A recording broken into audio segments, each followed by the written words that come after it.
Kumusta mga kasunod? Ano ba meron? Punta tayo dun sa... Ngayong araw na to, pupunta tayo sa Tanbang. Bisitahin natin yung sikat na pinagsutingan ng itiwang class Lodge. Ayun nga pala, ito yung isa pang tips para makapasa sa EPS topic exam. Sa listening naman to, Lodge. Makinig ka. Palagi ka manood ng K-drama, Lodge. Lagi ka nanonood, nasasanay ka sa lengguwahe nila. Napapakinggan mo ng maayos. Diba, mabibilis silang magsalita. Pero pagdating na ng exam, yung papakinggan mo, mabagal na, Lodge. Mahihimay mo na yung vocabulary. Tsaka pala pag nagkakabisa kayo, kabisa lang kayo ng kabisa. Huwag niyong bilangin, Lodge. Kasi doon ka may stress doon eh. May stress. Kunti pa nalalaman ko, lapit na yung exam ko. Aral ka ng aral. Tuloy-tuloy ka lang na mag-aral. Yun lang yung tips ko na para di kayo ma-pressure, Lodge. Tsaka nga pala, magpapahinga ka lang. Pag, alimbawa, exam mo ngayong araw. Kinabukasan, exam mo bukas. Ngayong araw, magpahinga ka.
Wait.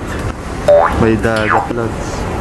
Pada yung Sodio natin, oh. Di na mamansin sino meron. Tinaanan lang tayo. Sila. Gugulat na. Gugulatin natin ito. Hey! Noel! Noel! Hey! It's a vlog! Mga kasodyo, please like, subscribe. Anong masasabi mong tips sa mga EPS aspirants? Mag-aral ng Hangul talaga. Tapos? Yun yung pinaka-basic. Tapos lang yung POA, i-search. Tapos i-monitor yung mga updates saka announcement na POA regarding sa registration na exam. Tips para makapasa. Makapasa more on vocab saka book 1 and 2. Paano ka magkabisa ng vocabulary? Hindi ako masyadong magkakabisa familiarization lang yung ginawa ko, hindi memorization. Tapos ito sa subscriber natin si Noel. Abangan nyo ito, Lance. Mag-vlog ka na. Wala pa ako nauumpisahan.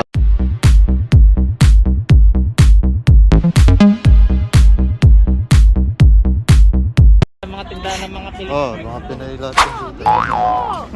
Kumusta, kabayan? Sa'yo, kabayan. Dami kapak. Na? May pagpag-eso tayo, salad. Sarap po. Mamaya kakain tayo dyan. Bago magtanghalian. Wala pa tanghalian eh. Sarap na pa. Ito yung mini Manila naman. Ito sa Korea. Masaya mga OFW. So, kailan mo ba yan? Papalit ako sa likod pag sinabing buhay, yung mga nandyan sa hati. Say why? Isa ako sa bagong bayaning Pilipino sa mata ng karamihan. Bumabaha ang sweldo namin kung kalat ganun na lang sila. Kung magtako, pabor nilang mahindian. Kung masama, Pero minsan ba naisip nyo kaming makamusta? Kung kumain higala. Nakakalungkot lang, puro pala ito paalala.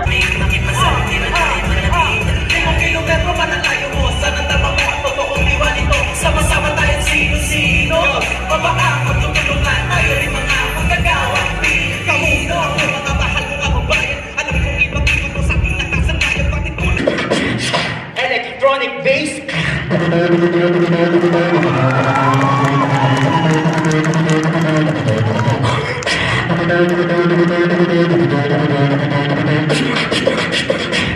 Listen.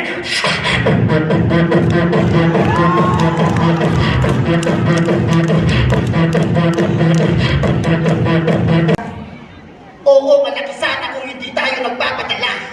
Diba? Minsan pa yung sahod natin sa makalawa, hindi pa nga natatanggap, pero naubos na. O baka naman nagkakamali lang sila.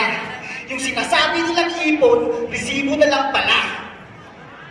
Masarap daw ang buhay dito. Oo, sana kung hindi kami nagtatrabaho. Kamay namang sahod sa sweldo, halos wala nang mapaglagyan ng kalyo. At yung mga tao daw dito, mga feeling king or queen.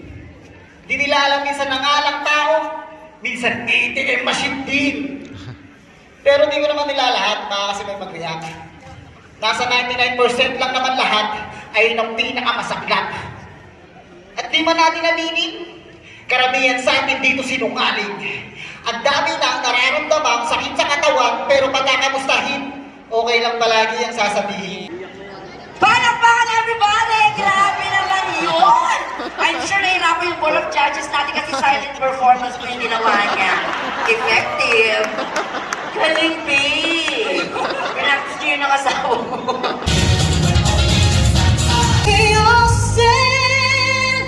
This is Joda Part 2. Kung gusto mo yung ganitong video, huwag kalimutang mag-subscribe, like, and share na rin, para marami pa tayong self-study na matulungan.